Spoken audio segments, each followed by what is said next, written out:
수년 동안 남편의 병간호를 하며 지냈던 저 또한 만만치 않게 힘든 삶을 살았다고 생각했었는데요. 사연을 듣고 보니 참 힘들게 사신 분들이 많으시더라고요. 그래서 사연을 듣고 난 후 부끄러워지기도 했답니다. 고작 이런 일로 그동안 스스로를 연민하면서 살아왔구나 하는 생각이 들었거든요. 이런 부끄러움에도 용기를 내어 사연을 보내게 된 것은 저와 같은 분들에게 위로가 될까 하는 마음 때문이에요. 솔직히 아무리 가까운 가족이라고 해도 자신의 생활을 포기하면서까지 병간호를 하는 것이 쉬운 일은 아니니까요. 내세울 만한 인생을 산 것은 아니지만 사연을 들으시는 분들에게 한 줌의 위로나 희망이 되면 좋겠네요. 그럼 지금부터 이야기를 시작하도록 하겠습니다. 아주 어릴 적부터 저의 집은 참 가난하게 살았어요. 부모님의 건강이 좋지 못한 탓이었죠. 부모님 두 분 중 한 분이라도 건강했다면 달동네는 벗어나지 못해도 먹는 걱정은 안 했을 텐데. 아쉽게도 저희 부모님은 선천적으로 건강이 좋지 못했는걸요. 아버지께서는 다리가 안 좋으신 까닭에 막노동조차 하지 못하셨고, 어머님께서는 폐가 약한 탓에 모든 일이던 조금만 움직여도 쉽게 지치셨죠. 어쩔 수 없이 집안 가장의 역할은 온전히 저의 것이 되었고요. 그래서였던 것 같아요. 고등학교를 졸업하고 바로 취업을 하게 된 것이 말이에요. 불행 중 다행히도 사정을 딱하게 생각하신 담임 선생님께서 믿을 만한 곳이라며 취업 추천서를 내주셨는데요. 선생님의 말씀처럼 회사 사람들은 하나같이 참 좋으신 분이더군요. 처음 시작하는 일에 실수를 해도 꾸중을 하거나 눈치를 주는 대신 다시 한번 일을 할 수 있도록 설명을 해주셨거든요. 회사분들의 배려 덕분에 제법 안정적인 회사 생활을 할 수 있었습니다. 그만두고 싶다는 생각도 전혀 하지 않으면서요. 그리고 회사에 많은 분들이 친절하셨지만 그 중에서도 제일 많은 호의를 베풀어 주신 것은 바로 위 직급인 사수분이셨죠. 다정하고 어른스러운 사수분의 모습을 보며 자연스럽게 짝사랑을 하게 되었고요. 하지만 사수분을 마음에 담았다고 해서 고백을 하거나 짝사랑하는 마음을 표현하지는 않았네요. 가진 것이라고는 고작 어린 나이밖에 없는 제가 다가가기에 사수분은 너무 완벽한 분이었으니까요. 그렇게 짝사랑하는 마음만 커져간 채 일을 한 지 3년이 되었죠. 누구나 알만한 대기업으로 이직을 하게 되었다며 사수분께서는 퇴사를 하게 되었는데요. 송별회가 벌어진 마지막 출근 날 사수분께서는 자신의 마음을 고백하셨어요. 깜짝 놀랄 수밖에 없었습니다. 비에 저는 너무 모자란 사람인걸요. 하지만 사수분을 놓치고 싶지 않다는 마음이 컸기에 마음이 가는 대로 행동하기로 결심을 했죠.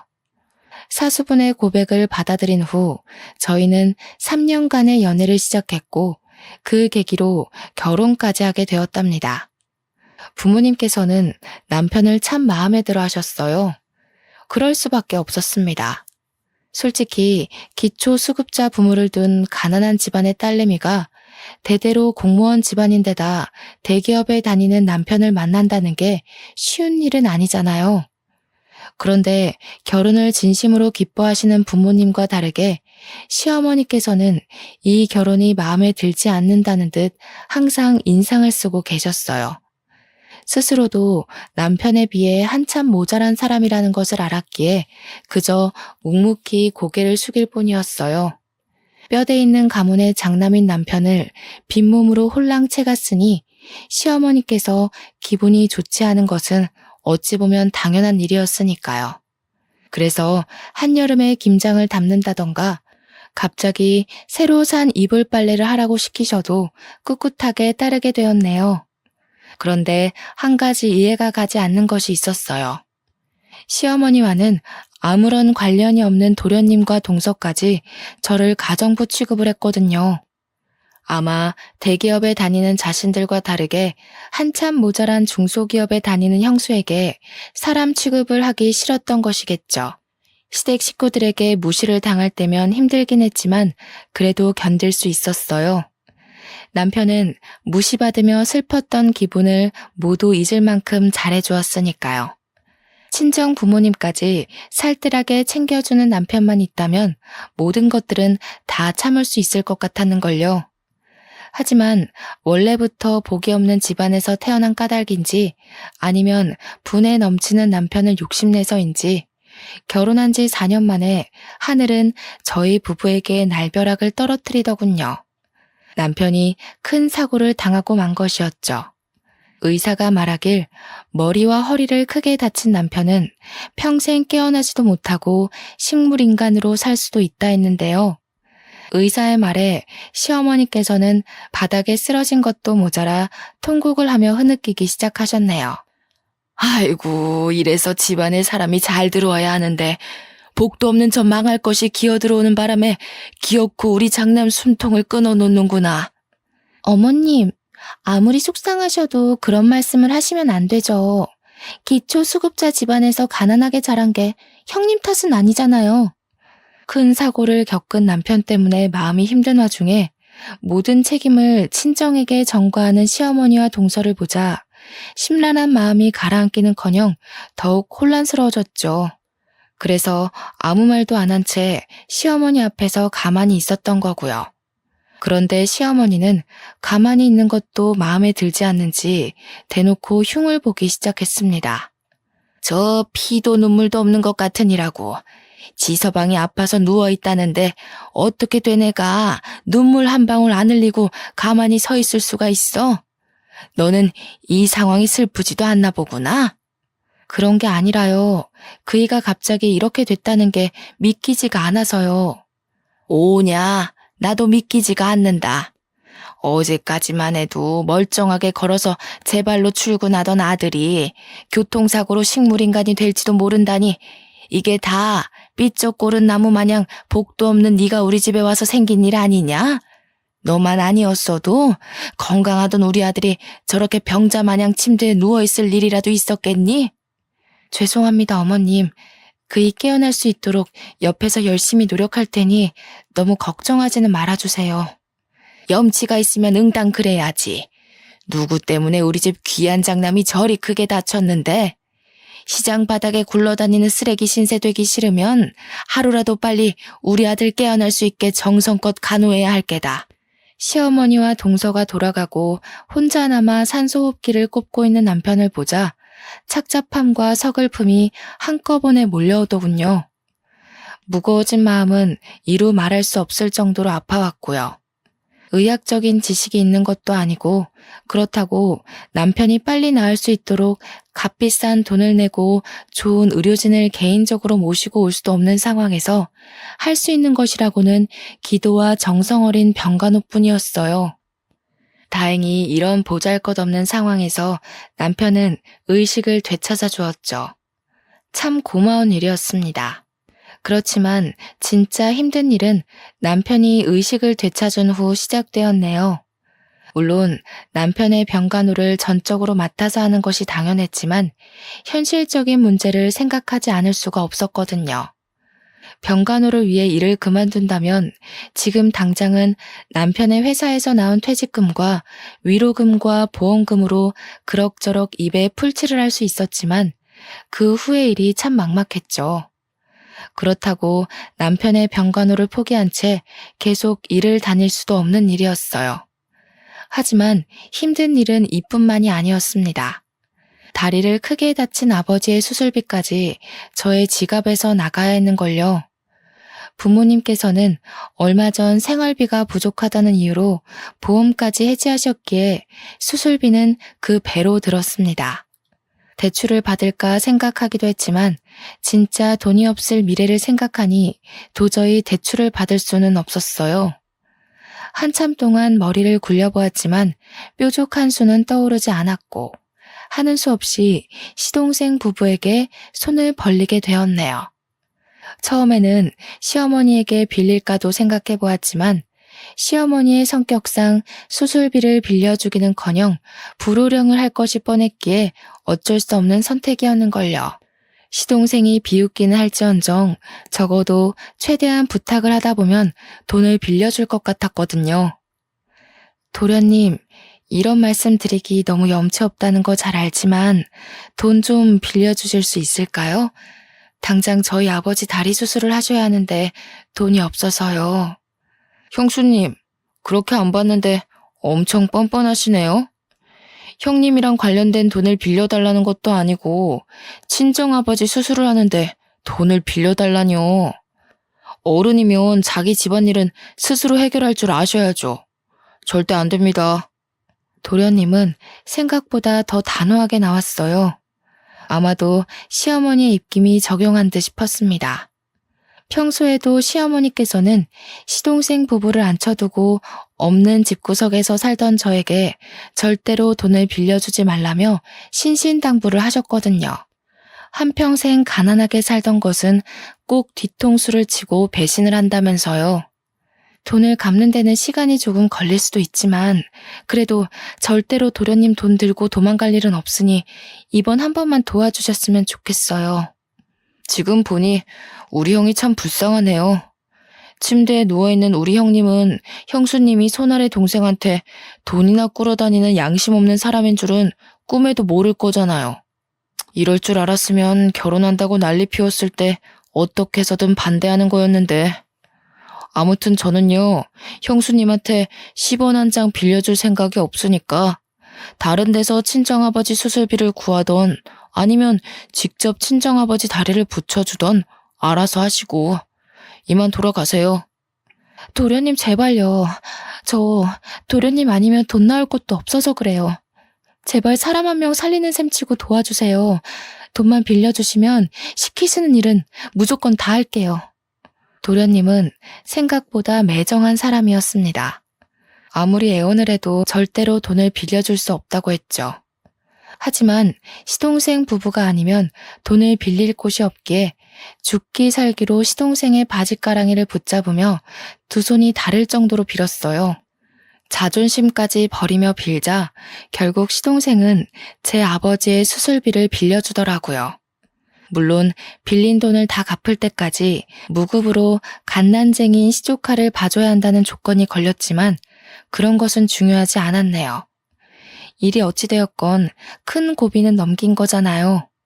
아버지가 다리 수술을 마친 후 저의 일상은 어떻게 지나갔는지 알 수 없을 정도로 바쁘게 흘러나갔어요. 시조카를 돌보는 일부터 남편의 병간호 일까지 이 모든 것을 혼자서 해야 했으니까요. 남편에 대한 책임감과 수술비를 빌려준 도련님에게 감사한 마음으로 어떻게든 버텨보려 했지만 이 모든 일을 직장을 다니면서 병행하는 것은 불가능한 일처럼 보였어요.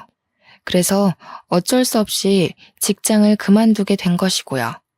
그나마 남편의 병원비에 관한 모든 돈은 시어머니께서 해주셨기에 남편의 퇴직금을 건드리는 일은 하지 않아도 되었어요. 어쩔 수 없이 들어가는 생활비는 받아놓은 퇴직금을 쪼개가며 썼기에 돈이 없어 허덕이는 최후의 밑바닥까지 떨어지지는 않았죠. 그렇지만 가장 힘든 것은 역시 남편이 언제 나을지 모른다는 좌절감이었네요. 아무리 긍정적으로 생각하려고 해도 하루 종일 누워만 있는 남편을 보고 있자면 그렇게 마음이 울적해질 수가 없었어요. 하지만 남편을 포기할 수는 없었습니다. 저희 부부에게는 노년에 함께 전국 여행을 하자는 소망이 있었으니까요. 그리고 그 소망 하나로 악자같이 노력을 하게 되었죠. 다행히 남편을 향한 노력이 하늘에 닿아서인지 남편의 상태 역시 차도를 보이기 시작하더군요. 비록 느리긴 했지만 의사소통을 할 수 있게 된 것은 물론 엄두도 못 내었던 재활치료까지 시작하게 되었고요. 서서히 차도를 보이는 남편의 모습에 마음이 급해지는 것은 사실이었지만 티를 내지 않기 위해 참 많은 노력을 했네요. 조바심을 내는 대신 남편이 빠르게 회복할 수 있도록 뒤에서 묵묵히 할 일을 했고요. 그리고 길고 길었던 8년이란 시간을 끝으로 남편은 완전히 완치를 했답니다. 물론 평생 한 발을 절어야 한다는 후유증이 남긴 했지만 남편이 일상적인 생활을 누릴 수 있다는 것만으로도 너무나 감사했기에 그런 것쯤은 아무런 문제가 되질 않았는걸요. 남편 또한 일상적인 생활을 할 수 있게 된 것만으로도 너무 감사하다며 대수롭지 않게 생각했죠. 시어머니 또한 완전히 병상에서 일어난 남편을 보며 감격의 눈물을 흘리셨습니다. 남편을 와락 끌어안으며 기뻐하는 시어머니의 모습을 보자 참 많은 생각이 들더군요. 저에게는 피도 눈물도 없는 시어머니였는데 남편에게는 인자한 어머니 그 자체셨거든요. 시어머니의 열렬한 환대가 있은 후 남편과 함께 집으로 돌아왔는데요. 8년 만에 찾은 평온함이었지만 저희 부부는 그 평온함을 즐길 시간이 없었네요. 남편이 침실에 누워있을 때는 코빼기도 안 비치던 시어머니께서 남편이 완치한 후 자기 집보다 더하게 저희 집을 들락날락 하셨거든요. 그리고는 시댁으로 돌아가는 길이 멀다며 1주일이고 2주일이고 저희 집에 머물기 일쑤였습니다. 솔직히 불쑥불쑥 저희 집에 찾아오는 시어머니가 그렇게 달갑지만은 않았네요. 아무리 아들이 완치한 것이 기쁘다고 해도 결혼한 아들 집에 한 달씩 머무는 것은 말이 안 되는 거잖아요. 남편 또한 시어머니께서 시댁으로 돌아가지 않고 저희 집에 머무는 것이 불편했는지 참다 못해 먼저 이야기를 꺼냈죠. 어머니, 저희 집에 오시는 건 좋은데 그래도 여기서 지내신 지 벌써 2주일이 지났는데 집에 가보셔야 되지 않겠어요? 우리 아들이 이렇게 멀쩡해졌는데 애미가 옆에서 단단히 지키고 있어야지. 그리고 어디 여기가 남의 집이냐? 아들 집에 애미가 오는 건 당연한 일이지. 이 애미 걱정하지 말고 아범 너는 몸보신할 생각만 해라. 남편은 시어머니가 상처받지 않게 잘 돌려 말하려고 했지만 시어머니께서는 저희 집에서 한 발자국도 움직일 생각을 안 하셨어요. 시어머니가 계속해서 저희 집에 머물다 보니 보다 못한 남편은 시어머니에게 솔직하게 말을 할 수밖에 없었고요. 저도 어머니 계셔서 좋기는 한데 솔직히 너무 오랫동안 집에 계시니까 불편해서요. 물론 어머니랑 함께 있는 것도 너무 좋지만 이제는 저희 집사람이랑 단둘이서만 있고 싶어서요. 지금까지 저 사람 제 병간호하느라 곱고 예쁜 시절 다 보냈잖아요. 8년 동안 간호해준 은혜를 갚으려면 평생을 잘해도 모자라겠지만 지금이라도 저 사람이랑 단둘이 시간 보내면서 그동안 못했던 거 다 해주고 싶어요. 그러니까 어머니께서도 조금 이해해 주세요. 뭐야? 아범 너는 똥수발 드느라 고생한 마누라만 보이고 자식 걱정에 8년 동안 잠도 제대로 못 잔 이 애미는 걱정도 안 된다 이 말이냐? 도대체 저 몹쓸 것이 너한테 무슨 말을 했길래 이 애미를 내쫓으려고 하는 게야? 몹쓸 것이라뇨. 저 사람 어머니도 마다한 병수발 지금까지 싫은 기색 한 번 없이 다 들어준 고마운 사람이에요. 미창나간 고무신 주제에 분에 넘치는 공무원 집안에 시집 왔으면 병수발 정도는 당연히 했어야지. 낳아주고 길러준 애미한테 대드는 것 보니 아범 네가 저 몹쓸 것한테 홀려도 단단히 홀린 게로구나. 아무래도 안 되겠다. 애미가 참하고 좋은 여자로 구해놨으니 당장 선부터 보고 저것하고 헤어져라. 몸도 건강해졌는데 언제까지 저 헌신짝 같은 것하고 살 수 없지 않니? 지금 저더러 재혼이라도 하라는 말씀이세요? 기가 막히게도 시어머니는 남편에게 재혼할 것을 권하셨습니다. 눈앞에 멀쩡히 살아있는 며느리가 있는데도 말이에요. 정말 어처구니가 없었어요. 그동안 남편의 병간호를 한 것이 무언가를 바라고 한 행동은 아니지만 그동안 제가 남편에게 쏟아부었던 모든 노력을 당연한 거라 취급하는 시어머니의 모습을 보자 온몸에 힘이 쭉 빠져나갔습니다. 남편이 아플 때는 다 늙어 혼자 살기 싫으면 병간호라도 똑바로 하라고 윽박 지르셨던 분이 정작 남편이 다 낫고 나니 얼굴을 싹 바꾸고 남편에게 재혼을 권하시다뇨. 그건 지금까지 고생한 저에게 나가서 혼자 살라는 말이나 다름없는 거잖아요. 남편 또한 시어머니의 말이 기가 찬지 한참을 실성한 사람처럼 헛웃음만 뱉어냈어요. 그리고는 어머니에게 절대 재혼하지 않겠다고 단칼에 잘라 이야기를 했죠. 지금 저더러 저 때문에 고생만 한 저 사람 버리고 다른 여자랑 새 출발하라는 말씀이세요? 저 사람이요. 어머니한테는 단순히 어머니 대신 아들 병간호해준 며느리일 수도 있겠지만 저한테는 세상 둘도 없는 은인이자 마누라예요. 그러니까 앞으로 제 앞에서 재혼을 하니 마니 그런 말 하지도 마세요. 자꾸 재혼 들먹이면서 저 사람 괴롭히시면 어머니라고 할지라도 저 안 보고 살 거예요. 아범, 애미한테 어떻게 그런 심한 말을... 남편이 이렇게 강하게 나올 줄은 몰랐는지 시어머니 얼굴에는 당황한 표정이 역력했습니다.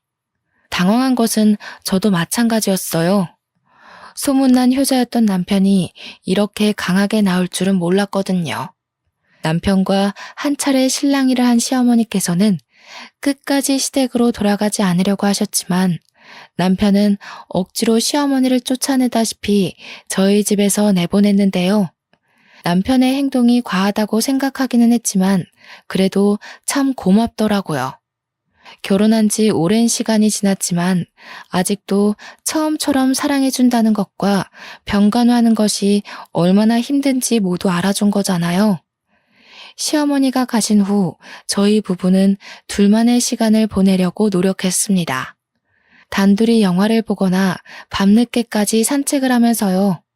남들이 보기에는 다 늙은 나이에 무슨 주책이냐고 할 수도 있었겠지만 저희 부부에게는 더없이 행복한 시간들이었답니다. 결혼 초 남편이 안타까운 사고를 당하는 탓에 저희 부부에게는 신혼 초 즐겼어야 할 행복한 시간들이 없었으니까요. 하지만 행복한 시간을 보내는데 제일 중요한 것은 아무래도 경제적인 부분이 컸어요.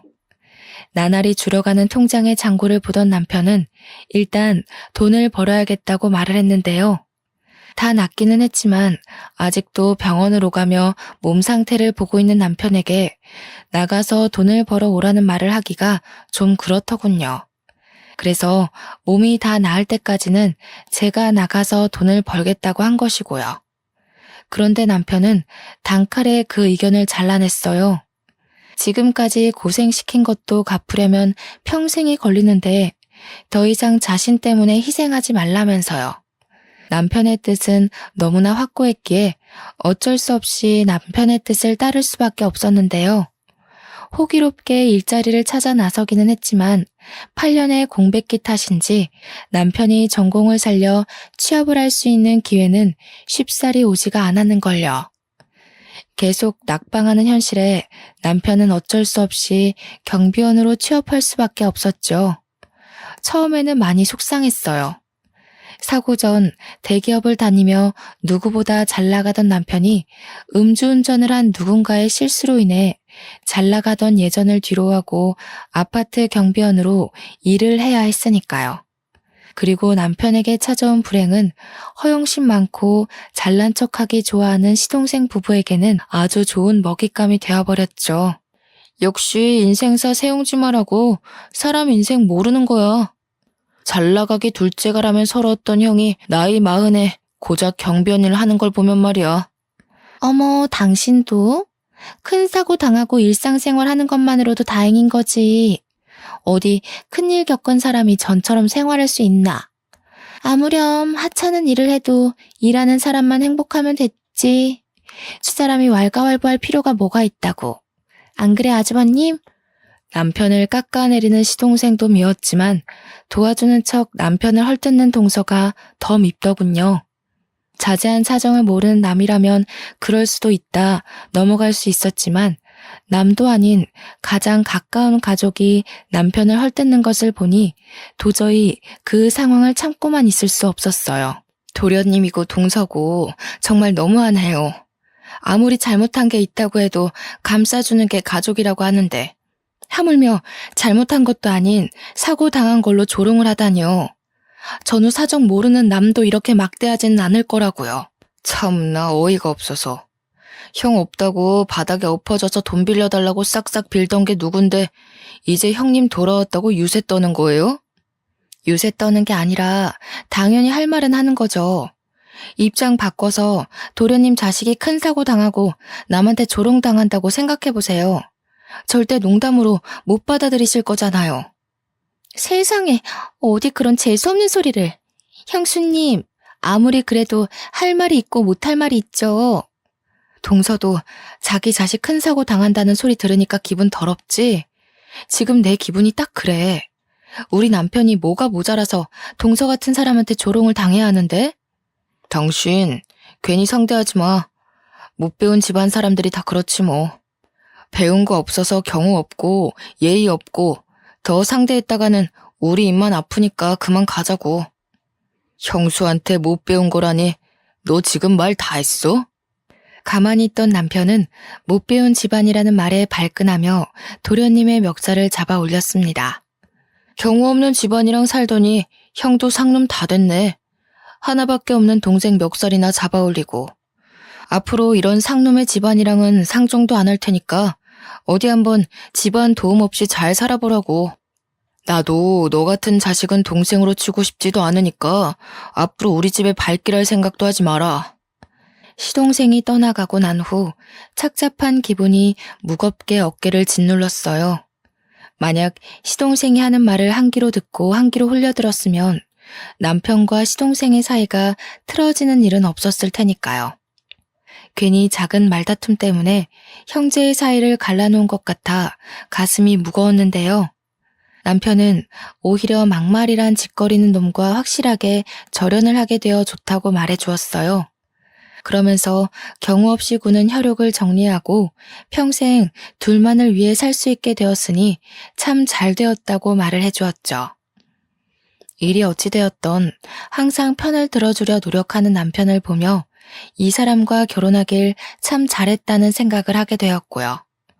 남편이 경비원으로 출근을 한 후 8년 만에 처음으로 혼자만의 시간을 가지게 되었는데요. 절대 일하지 말라는 남편의 충고에 혼자만의 여유를 즐겨보려고 노력했지만 그게 잘 안 되더군요. 그래서 가까운 마트에 계산원으로 일을 시작하게 되었어요. 물론 처음에는 남편의 거센 반대가 있었지만 혼자 있는 시간에 대한 불만을 토로하니 남편 또한 일하는 것을 허락해 주었고요.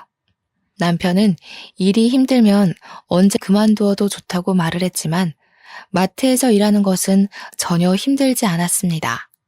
오히려 일을 하고 난 후 삶에 활력이 돌 정도로 좋았죠.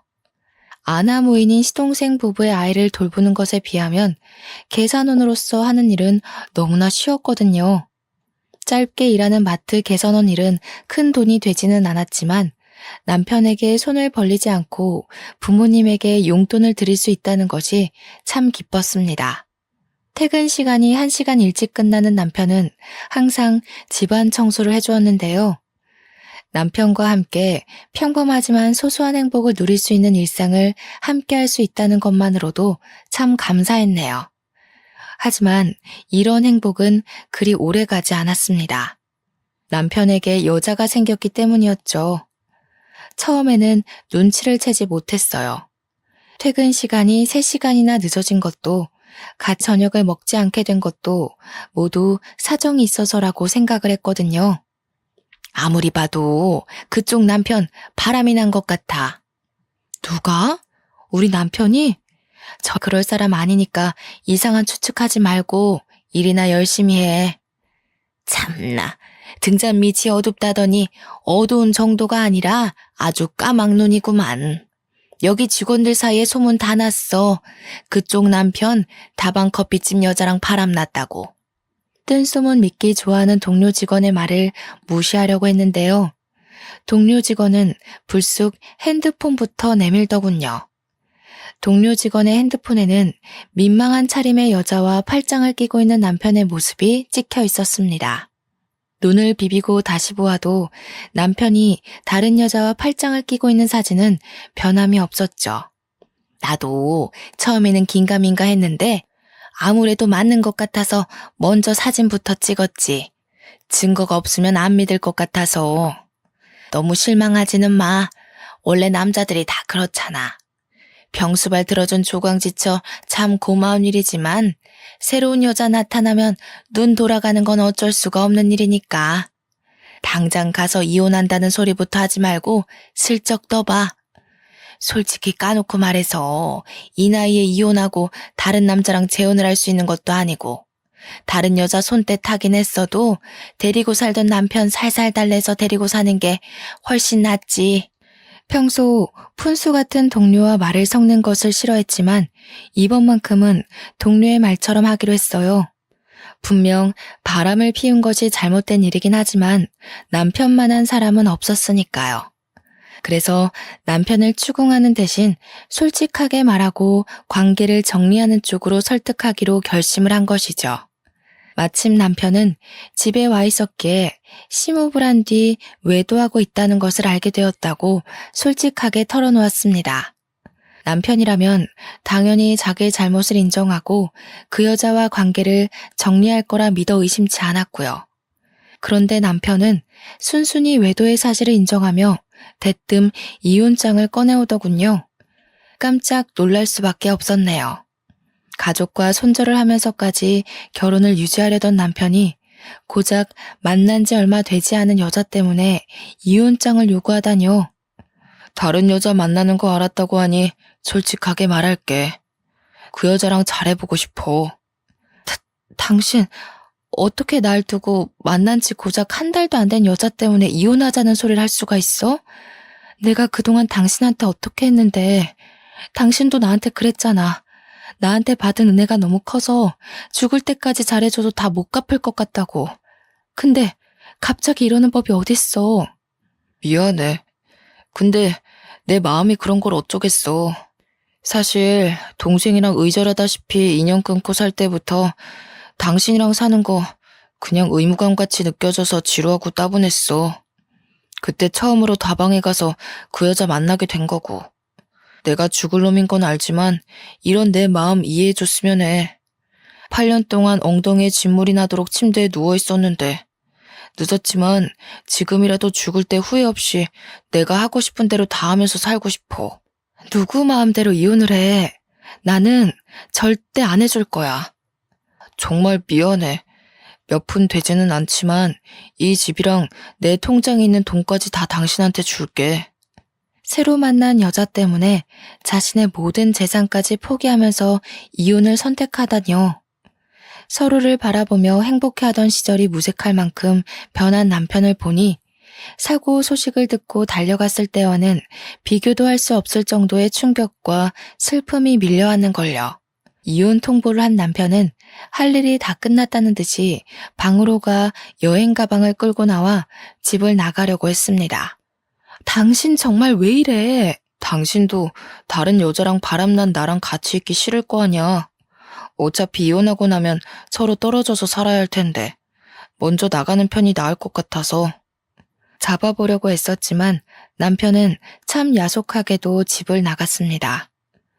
남편이 집을 나간 후 갑작스럽게 닥친 변화는 저를 너무 힘들게 했어요.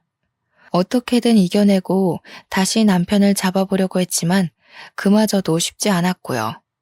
남편의 병실에 누워있을 때와는 비교도 할 수 없을 만큼의 큰 시련이 닥쳐온 것이라는 느낌이 들었거든요. 힘들어하는 저에게 친정 부모님께서는 이미 변해버린 사람 마음을 돌리는 것은 불가능하다며 그만 이혼하라고 말을 했는데요. 머리로는 알고 있었지만 그래도 여전히 포기가 되지 않았어요. 그래서 시어머니에게 온갖 모진 말을 들을 것을 각오하고 시댁을 방문하게 되었고요. 누구보다 품위를 중요하게 생각하시는 시어머니에게 다른 남자들에게 커피나 타주는 며느리보다는 가난한 집안의 며느리가 더 나을 테니까요. 두 눈을 질끈 감고 시댁의 초인종을 눌렀는데요. 어찌된 영문인지 시어머니께서는 모진 말을 하기는커녕 버선발로 뛰어나오며 저를 반겨주었어요. 눈물까지 흘리면서 말이에요. 아이고, 아가 잘 왔다. 우리 아들이라면 죽고 못 살았던 네가 이 중요한 순간에 이혼이라니. 그게 웬 말이니? 이렇게 먼저 찾아와주고 참 고맙구나. 제가 그이한테 먼저 이혼을 하자고 했다고요? 그게 무슨 말씀이세요? 아유, 일이 어찌되었던 끝까지 우리 집 식구로 남겠다니 고마워 눈물이 다 나는구나. 일단 병원부터 가자꾸나. 시어머니께서는 제대로 된 해명을 해주기는커녕 제 손을 잡고 택시에 올라타셨습니다. 그러고는 남편이 8년 동안 통원 치료를 했던 병원으로 향했죠. 도통 어떻게 된 일인지 몰라 그저 묵묵히 시어머니를 따라 병원을 갔는데요. 시어머니가 병실의 문을 여는 순간 아무 말도 못한 채 입을 틀어막을 수밖에 없었네요. 병실에는 심하게 다친 시동생이 누워 있었거든요. 놀란 마음을 추스르며 병실로 들어가자 손수건으로 눈물을 닦아내시던 시어머니께서는 전후 사정을 말씀해 주셨습니다. 평소에도 술 마시는 것을 좋아하던 시동생은 한 달 전 친구들과 술자리를 가진 후 곧바로 운전을 했다고 해요. 멀쩡한 정신이 아닌 채 운전을 했기에 당연히 사고가 날 수밖에 없었는데요. 운이 나쁘게도 도련님께서는 큰 화물차와 부딪혀 큰 사고를 당했다고 했습니다. 의사가 말하길 척추 쪽 신경이 많이 망가져 불구로 살아가야 할 수도 있다는 의견을 남겼다고 하더군요. 저 자식도 딸린 것이 불쌍하지 뭐니. 이기적인 태준이 애미가 병수발 들어줄 리가 만무하고. 그래서 말인데 아가 네가 병수발 좀 들어주면 안 되겠니? 네? 그게 무슨 말씀이세요, 어머니? 큰 사고를 당해 평생 후유증을 안고 살아갈 시동생이 불쌍하기는 했지만 그것과 별개로 시어머니의 말에 참 어이가 없었습니다. 8년이란 긴 시간 동안 남편의 병수발을 들어온 저에게 또다시 병수발을 들라뇨. 멀쩡히 아내까지 있는 시동생의 병수발을 부탁하는 시어머니를 돛 이해하지 못하겠더라고요. 어머니가 왜 저한테 도련님 병간호를 부탁하시는지 모르겠네요. 8년 전에 어머니 말씀대로라면 남편 병간호는 아내가 하는 게 맞는 거잖아요. 그건 너희 식구한테 애가 없으니 한 말 아니니. 제 처가 병수발 드는 게 제일 좋기는 하겠다만 태준이 애미는 일도 다니고 애도 봐야 하지 않니? 병수발 드는 게 회사 일처럼 몇 시간 하고 딱 그만둘 수 있는 것도 아니고 여유 있는 사람이 해야지. 머뭇머뭇 병수발 이야기를 꺼내는 것을 보자 왜 시어머니가 저를 이곳으로 데리고 오셨는지 알겠더군요. 빵빵한 처가댁을 가진 동서네에게 시동생의 병수발을 들기 눈치가 보였던 것이죠. 가난한 저희 집을 들먹이며 재혼을 얘기할 때는 언제고 이제 와서 가족이라는 명분으로 시동생의 병수발을 시키다니 얄팍한 수를 쓴 시어머니의 행동이 기가 막혔네요. 제가 왜 도련님 병수발을 들어야 하나요? 저요. 다시 예전으로 돌아가서 8년 동안 남편 병수발 들라고 하면 베끼들 만큼 다른 사람 병수발이라면 지긋지긋한 사람이에요. 가까운 가족이라도 정해진 기한 없이 병수발 들라고 하면 도망가는 마당에 제가 왜 도련님 병수발을 들어야 하나요? 일 다니고 애보기 바쁜 동서가 안 된다고 하면 어머니가 직접 도련님 병수발 들면 되잖아요. 다 늙은 시애미가 어떻게 병수발을 들 수가 있니? 병수발 들려면 아직 젊고 경험도 많은 네가 하는 게 낫지. 그러지 말고 다시 생각해봐라. 병수발 들어준다면 내가 너희 시댁에 용돈 정도는 챙겨주마. 용돈이 아니라 억만금을 준다고 해도 싫어요. 저는 절대 도련님 병수발 들 생각 없으니 전문 간병인을 쓰시던 어머니가 직접 도련님 병수발을 드시던 알아서 하시면 좋겠네요. 못된 것. 집안에 도움도 안 되는 주제에 이럴 때라도 나서서 집안에 보탬이 될 생각을 해야지. 어디 시애미한테 두 눈 똑바로 뜨고 대들어? 그만 좀 하세요. 시어머니의 손이 치켜들어졌을 때 병실 문이 열리며 남편의 고함 소리가 들려왔어요. 깜짝 놀라며 뒤를 돌아보자 남편은 씩씩거리며 시어머니 앞으로 다가와 한 소리를 하기 시작했죠. 이제 이혼하는 사람 어머니가 무슨 권리로 괴롭히시는데요. 경호 병수발은 제가 책임지고 맞는다고 했잖아요. 어떻게 애미 앞에서 똥수발이나 드는 천한 일을 한다고 난리를 칠 수가 있어. 네가 아주 이 애미 숨통 터지는 꼴을 보려고 작정을 했구나. 그럼 저도 어머님한테 여쭤볼게요. 저희 가족이랑 관련도 없는 이 사람은 무슨 잘못을 했길래 어머니나 저 대신에 똥수발이나 드는 일을 해야 하는데요. 아무리 자기 배로 낳은 아들이 귀하다고 해도 그렇지. 어머님 정말 너무하시네요. 사람도 장모님이랑 장인어른한테는 눈에 넣어도 안 아플 귀한 딸이라고요. 남의 집 귀한 딸을 8년씩이나 병수발 시킨 걸로는 모자라세요? 남편은 목에 핏대를 세우며 시어머니와 싸웠는데요.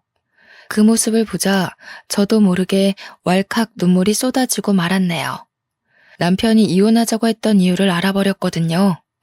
하지만 한 번 더 이혼하자고 했던 이유를 확인하고 싶었기에 병실을 나오는 길에 남편에게 물어보았어요. 왜 바람이 났다고 거짓말까지 하면서 이혼을 하자고 했는지요.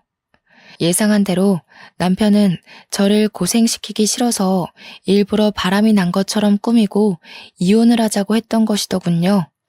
이혼을 하지 않는 이상 끈질긴 시어머니가 도련님 병수발을 시킬 것을 알았던 것이었죠.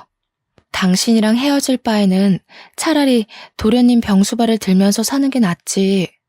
도련님 병수발 들 테니까 우리 이혼하지 말자.